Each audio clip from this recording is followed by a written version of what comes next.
Hello everyone, welcome to help guru one channel. तो आज हम लोग करने वाले हैं सीरीज़ 4 और इस सीरीज़ 4 में आज हम लोग डिस्कस करेंगे लेबर वेलफेयर थ्योरीज़ के बारे में। देखिए, हम लोगों ने सीरीज़ जो ये शुरू करी हुई है ये वन लाइनर सीरीज़ है, जैसा सभी जानते हैं। और इससे पहले हमने अब आईआर से रिलेटेड जो अप्रोचेस थी वो भी डिस्कस करी, ट्रेड यूनियन से रिलेटेड जो अप्रोचेस रही हैं, थ्योरीज़ रही हैं, वो भी डिस्कस करी हैं। और इसके अलावा कलेक्टिव बार्गेनिंग और उसके टाइप्स भी डिस्कस कर रहे हैं। और ये आज हम लोग लेबर वेलफेयर थ्योरीज़ के बारे में डिस्कस करेंगे। देखिए, एक चीज़ और है कि जो ये टॉपिक है, ये टॉपिक कहीं ना कहीं सिमिलर लगता है ट्रेड यूनियन थ्योरीज़ और जो आपकी इंडस्ट्रियल रिलेशंस की थ्योरीज़ हैं, उनसे काफ़ी सारे लोग उसमें कन्फ्यूजन होती है। तो इसीलिए मैंने ये सब थ्योरीज़ अलग अलग वीडियोज़ में बनाई हैं, सो दैट आप लोग उस चीज़ को डिफ्रेंशिएट कर पाएँ कि कौन से टॉपिक के अंदर कौन कौन सी थ्योरीज़ हैं। तो आज जो थ्योरीज़ हम डिस्कस करेंगे वो हम लेबर वेलफेयर थ्योरीज़ के बारे में डिस्कस करेंगे। और ये तो सबसे ही इम्पॉर्टेंट टॉपिक हो जाता है मैनेजमेंट पेपर के लिए, क्योंकि ये एक ऐसा क्वेश्चन है जो हर बार एक क्वेश्चन देखा ही गया है इस टॉपिक से रिलेटेड। तो देखिए, हम डिस्कस करने वाले हैं जो आज वो थ्योरीज़ हैं आपकी policy theory, religious theory, philanthropic theory, trusteeship theory, placating theory, public relation theory, functional theory and social theories. ये 8 थ्योरीज हैं और इन्हीं 8 थ्योरीज में से एक ना एक क्वेश्चन आपसे पूछा जाता है। तो अभी हम वन बाय वन डिस्कस करते हैं। तो सबसे पहले जो है वो पॉलिसी थ्योरी, या इसको बोल सकते हैं पुलिस थ्योरी, अलग अलग लोग अलग अलग नाम से इसको बुलाते हैं। तो देखिए, आपको इस थ्योरी के नाम से नहीं वैसा कुछ लग रहा है पुलिस यानी कि पॉलिसी या पुलिस क्या मतलब होता है। देखो, पुलिस का मतलब क्या होता है कि जहाँ पर कुछ सिस्टमैटिक तरीके से काम हो रहा होता है, वहाँ पे वो आगे उन सब चीज़ों को सही करते हैं या उन सब चीज़ों के बारे में अवेयर करते हैं। तो पुलिस का क्या काम होता है कि अगर कहीं पर किसी के साथ इलीगल तरीके से या किसी के साथ कुछ भी चीज़ें ऐसी हो रही हैं जो अगेंस्ट हैं एज पर द लॉ, तो वो वहाँ पर आकर एक्शन लेते हैं उस चीज़ के ऊपर। तो वही चीज़, वही कंसेप्ट इससे भी रिलेटेड है। तो देखिए, इसमें क्या है कि अगर हम बात कर रहे हैं पुलिस थ्योरी या पॉलिसी थ्योरी के बारे में, तो theory is based on the fact that a minimum standard of welfare is necessary for the worker. तो ये थ्योरी किसके ऊपर बेस्ड है कि भैया एक मिनिमम स्टैंडर्ड ऑफ वेलफेयर जो है वो हर वर्कर के लिए ज़रूरी होता है। अब इसमें ऐसा माना जाता है कि जो आपकी ओनर होते हैं या जो आपके एम्प्लॉयर होते हैं, वो बहुत ज़्यादा सेल्फिश होते हैं और बहुत ही ज़्यादा सेल्फ सेंटर्ड होते हैं।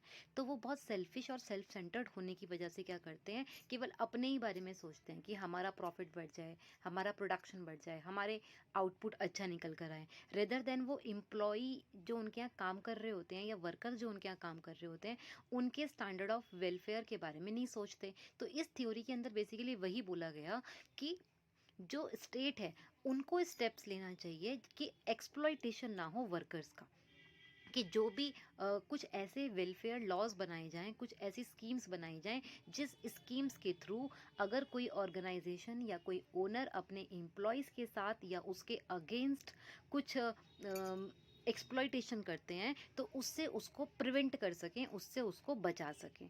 तो इसके अंदर बेसिकली इतना ध्यान रखना है कि this theory include enactment, periodical supervision and punishment, कि जैसे पुलिस आती है ना टाइम टाइम पे सुपरविजन करने के लिए, तो ऐसे ही स्टेट को अपना एक ऑफिसर या सॉर्ट ऑफ ऐसा एक पॉलिसी या ऐसी कुछ लॉ होना चाहिए जिसके थ्रू वो बार बार पीरियोडिकली वहाँ जाएं, चेक करें कि अगर कुछ अगेंस्ट हो रहा है, किसी के कुछ एक्सप्लॉइटेशन हो रही है, तो उसके अगेंस्ट उसके लिए एक्शन लिया जाए, उनको पनिश किया जाए।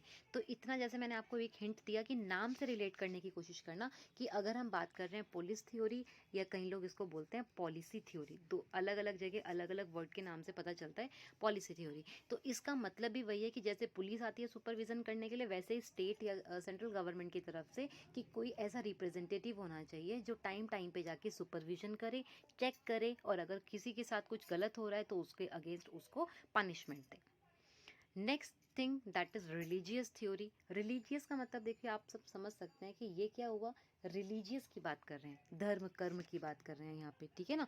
इन सब चीज़ों के बारे में यहाँ पे सब चीज़ें डिस्कस होंगी। तो द रिलीजियन थ्योरी के अंदर ना दो कॉनोटेशन होती है, एक होता है इन्वेस्टमेंट और एक होता है आपका अटॉनमेंट एस्पेक्ट। दोनों क्या क्या सब चीज़ें होती हैं।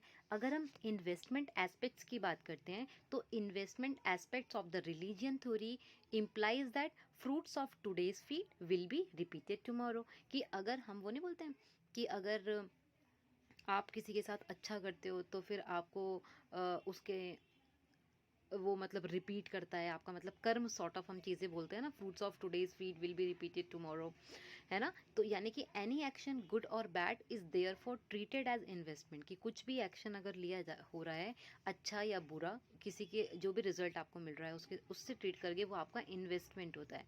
और inspired by the belief some employer plan and organize canteen and creche facilities, ठीक है।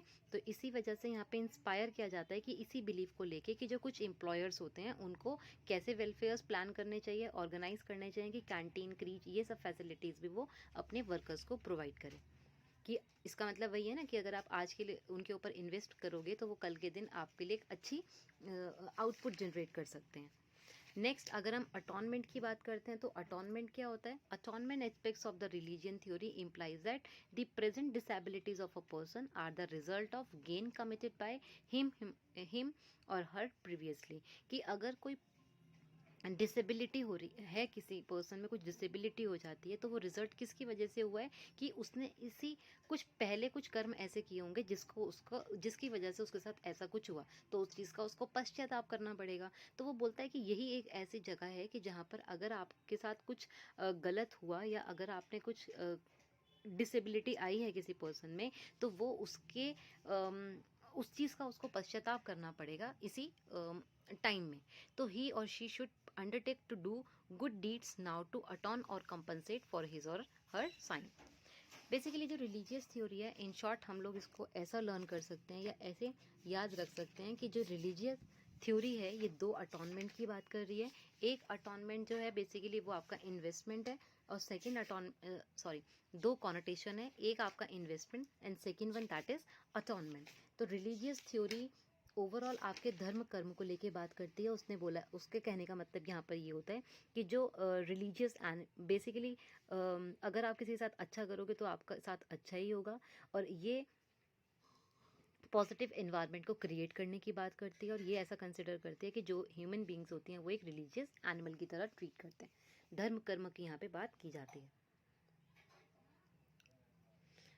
Third that is philanthropic theory. Philanthropic theory क्या होती है? देखिए, फिलेंथ्रोपिक का मतलब भी क्या होता है? Affection for Mankind.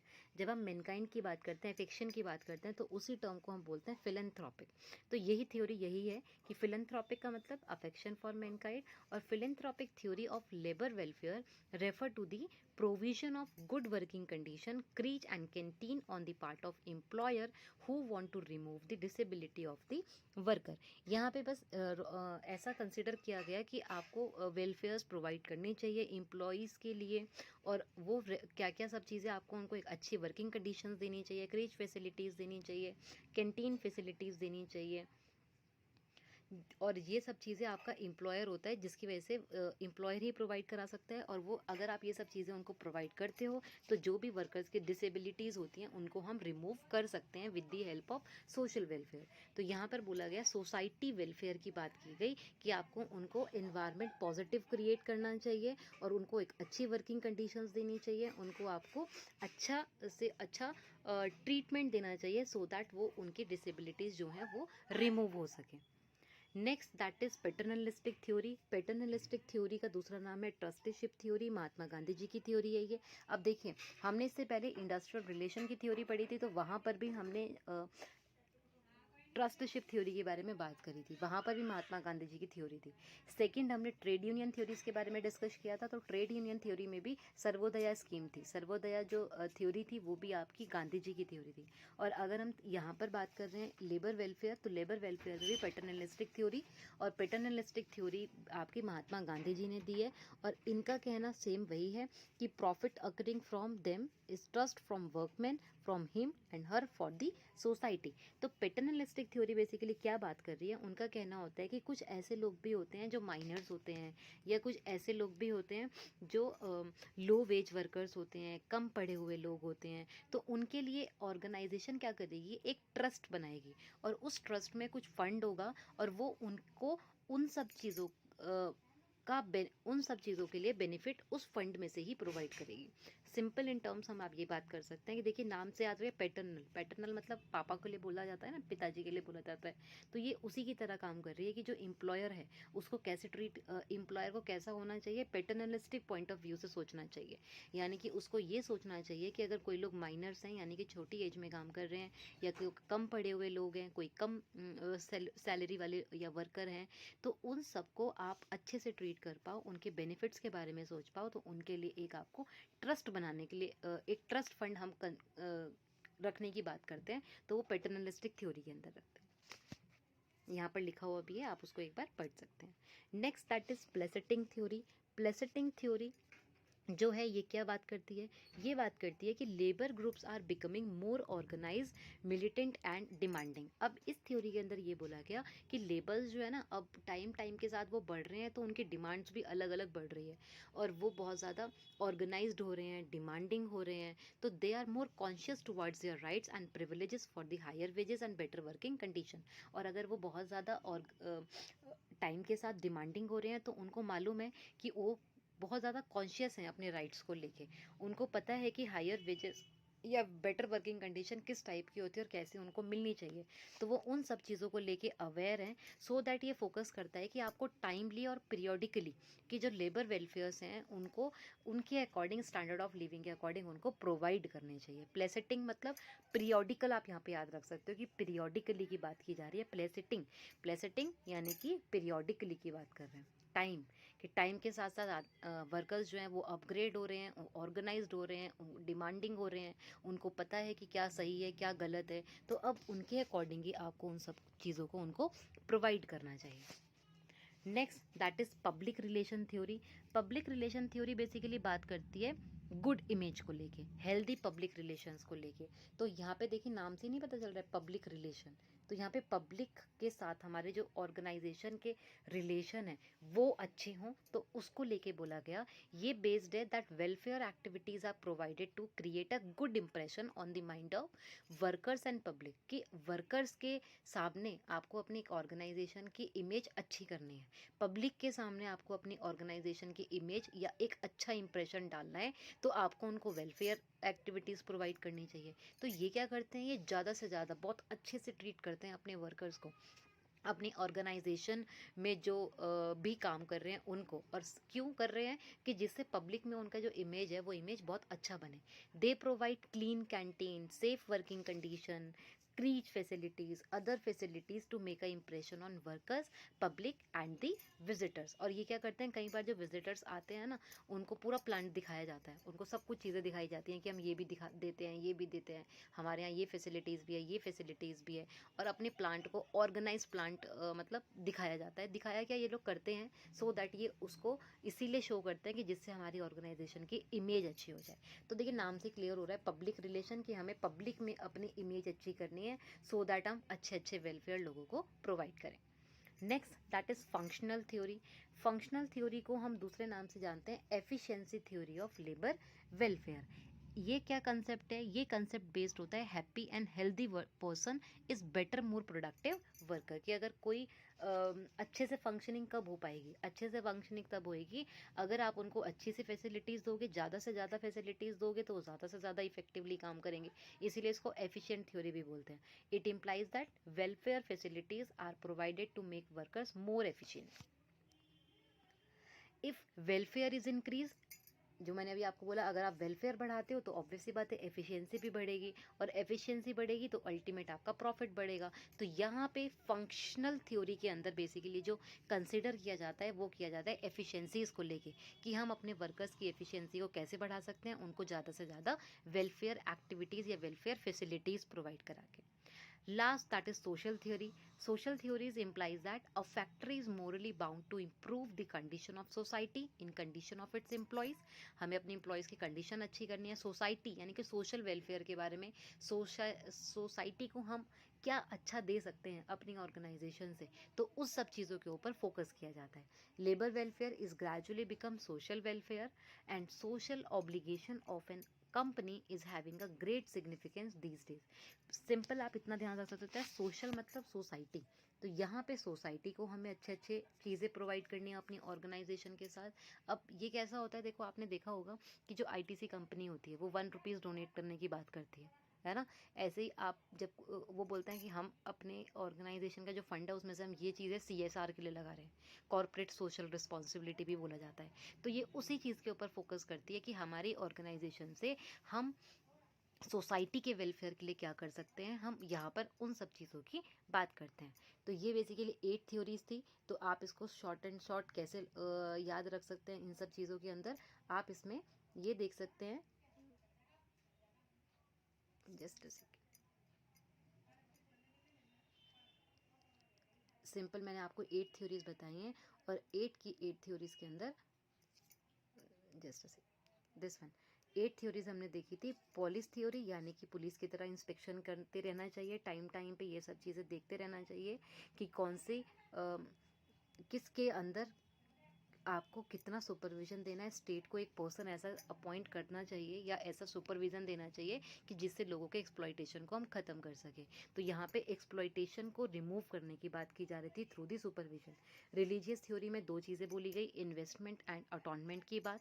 Philanthropic theory जो आपकी थी वो बात कर रही थी अफेक्शन ऑफ मैनकाइंड, यानी कि आपको लोगों के वेलफेयर के बारे में सोचना चाहिए। जो आपके यहाँ काम कर रहे हैं उनको ज़्यादा अच्छे से अच्छी वर्किंग कंडीशन देनी चाहिए, सो दैट आपकी ऑर्गेनाइजेशन में इम्प्रूवमेंट आए। ट्रस्टशिप थ्योरी आपकी महात्मा गांधी जी की थी, जिसको हम पैटर्नलिस्टिक थ्योरी बोलते हैं। और इसके अंदर बोला गया कि अगर आप ज़्यादा से ज़्यादा प्रॉफिट अर्न करना चाहते हो तो आपको क्या करना चाहिए कि जो कम एजुकेटेड लोग थे या जो माइनर्स थे उन सब के लिए आपको ट्रस्ट बनाना चाहिए और उस ट्रस्ट फंड में से उनको बेनिफिट्स देना चाहिए।